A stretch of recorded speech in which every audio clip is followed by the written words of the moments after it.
नाम है मोहित शुक्ला और आज हम कर रहे हैं लीड कोड का क्वेश्चन नंबर 981। क्वेश्चन बहुत बड़ा है, इसको कई बार पढ़ना पड़ सकता है, लेकिन ये डिफिकल्ट नहीं है, बहुत ही इजी क्वेश्चन है। सबसे पहले इसमें तीन मेथड्स दिए गए हैं। पहला है टाइम स्टैम्प, दूसरा है सेट, तीसरा है गेट। टाइम स्टैम्प बस इनिशियलाइज कर रहा है ऑब्जेक्ट के डेटा स्ट्रक्चर्स को, और दूसरा है सेट मेथड। सेट मेथड में तीन चीज़ें लग रही हैं। सबसे पहला की है, वैल्यू है और टाइम स्टैम्प है।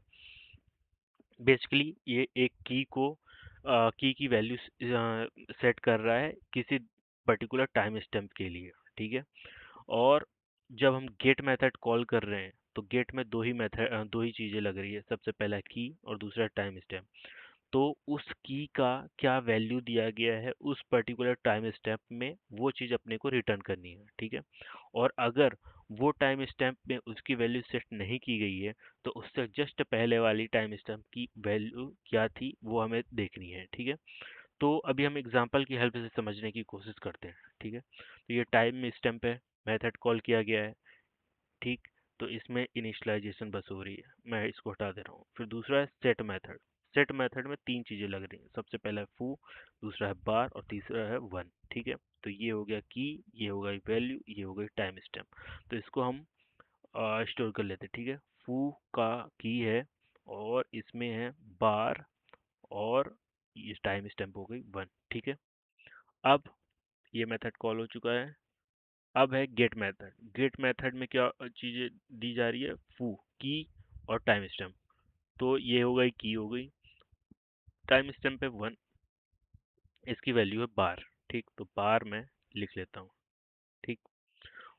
गेट हो गया, फू वन हो गया। अब फिर से गेट मेथड कॉल हो रहा है। गेट मेथड कॉल हो रहा है, की है फू और टाइम स्टैम्प है थ्री।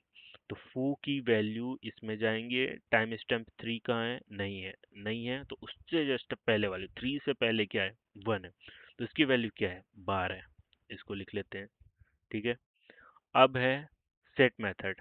सेट मेथड कॉल कर रहा है तीन वैल्यू के साथ। क्या है, की है फू, अपने पास ऑलरेडी है, और टाइम स्टैम्प अपना ये बार टू वैल्यू सेट कर ले रहा है, और ये है time stamp four. Okay, set हो गया।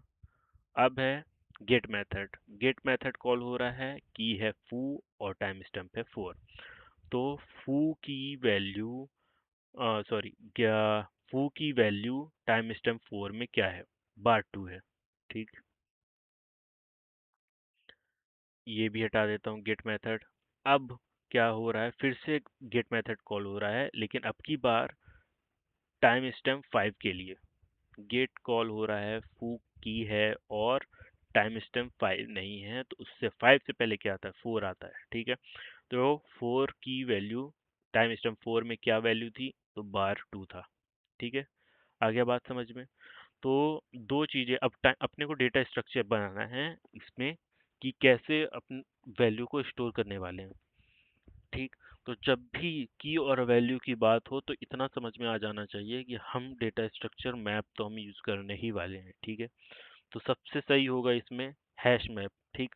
ओ ऑफ वन में वैल्यू रिटर्न कर देगा, ठीक। तो पहली बात तो ये आ गई समझ में कि अपने को ये की तो आ ही गई, ठीक। और वैल्यू में अपने को पेयर, लिस्ट ऑफ पेयर। एक और ध्यान देने वाली बात है इसी प्रॉब्लम में, सबसे नीचे अगर हम देखें तो लिखा हुआ है कि all the timestamp of set are strictly increasing.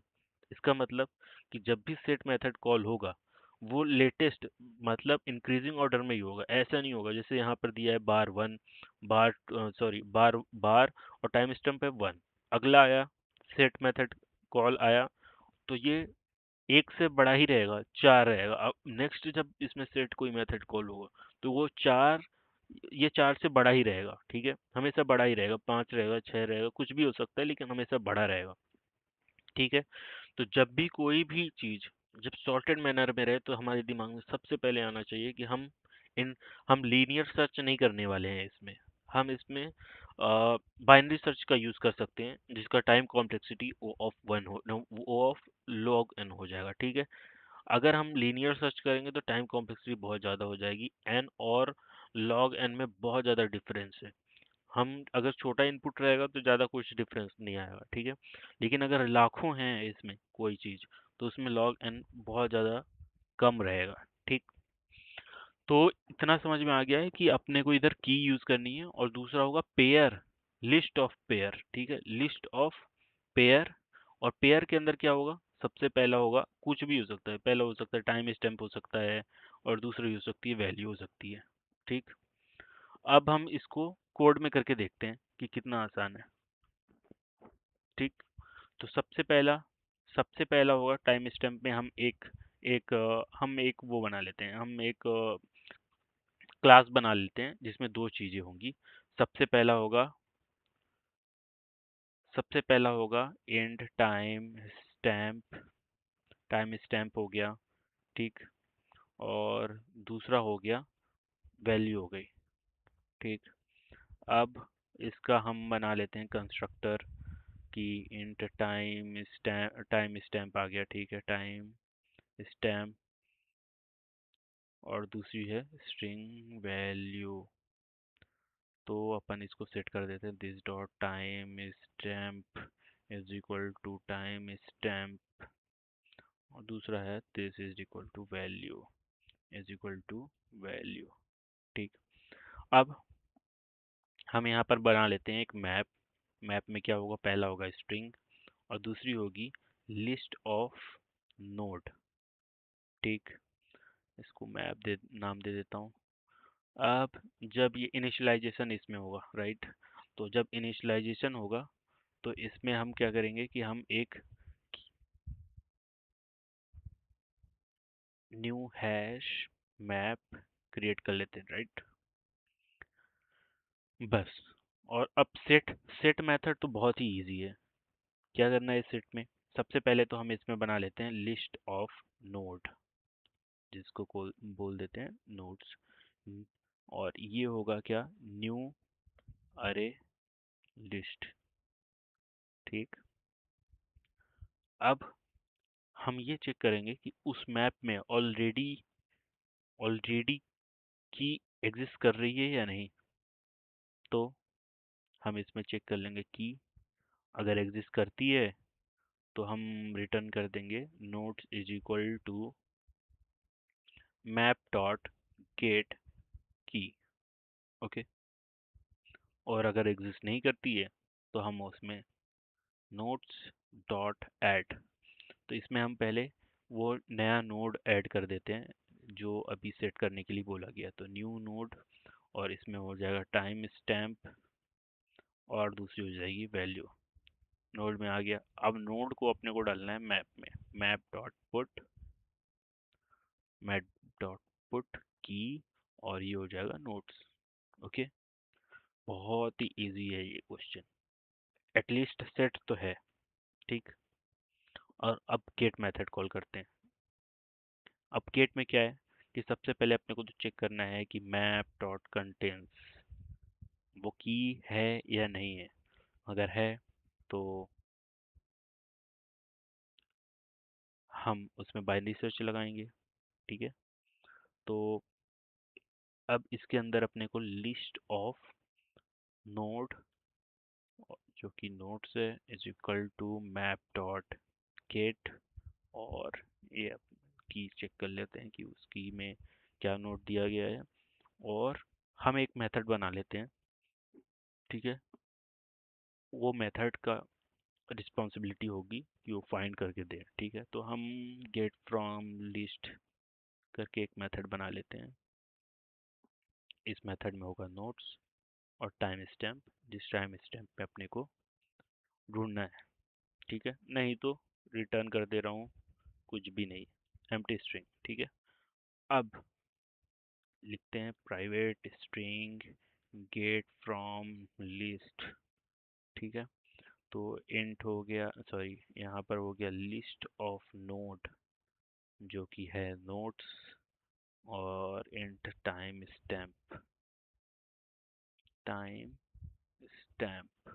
ठीक है, अब इसमें हम ले लेते हैं int low is equal to 0, high is equal to notes dot size -1। ठीक, अब वाइल स्ट्रिंग रिजल्ट में बाय डिफ़ॉल्ट मैं एम्प्टी स्ट्रिंग रख ले रहा हूँ। वाइल लो जब तक छोटा है या बराबर है तो हाई। इंट मिडिल वाले को चेक कर लेते हैं, तो low plus high divide by 2। ठीक। If notes dot get mid dot time stamp is equal to time stamp, अगर बराबर है तो सबसे बढ़िया। Return notes dot get mid dot value. ठीक है, ये वाला कंडीशन तो बहुत बढ़िया। एल्स इफ अगर नोट्स डॉट गेट मिड वाला का टाइम स्टैम्प अगर बड़ा है किससे, टाइम स्टैम्प से, तो अपने को क्या करना है, high is equal to mid minus 1। अपने को एरिया कम कर लेनी है। ठीक है। अब तीसरा कंडीशन है, अगर वो छोटा हो तो, छोटा हो अगर, तो इसका मतलब वो आंसर हो सकता है और नहीं भी हो सकता है। ठीक है। तो हम रिजल्ट को वहाँ पर हम सेट कर लेते हैं कि नोट्स डॉट गेट मिड। ठीक है। और उसकी वैल्यू जो है वो हम इसमें से स्टोर कर लिए। ठीक है। हो सकता है आगे चल के फिर वो अपडेट हो जाएगा, अगर जो भी ओरिजिनल वाला होगा, जो सही वाला होगा। ठीक है। तो रिटर्न रिजल्ट, बस। ठीक है, इसको रन करके देखते हैं। चल गया लगता है। ओह, तो can not find symbol, notes लिख दिया हूँ लाइन नंबर 12 में। इसको चेंज कर देता हूँ।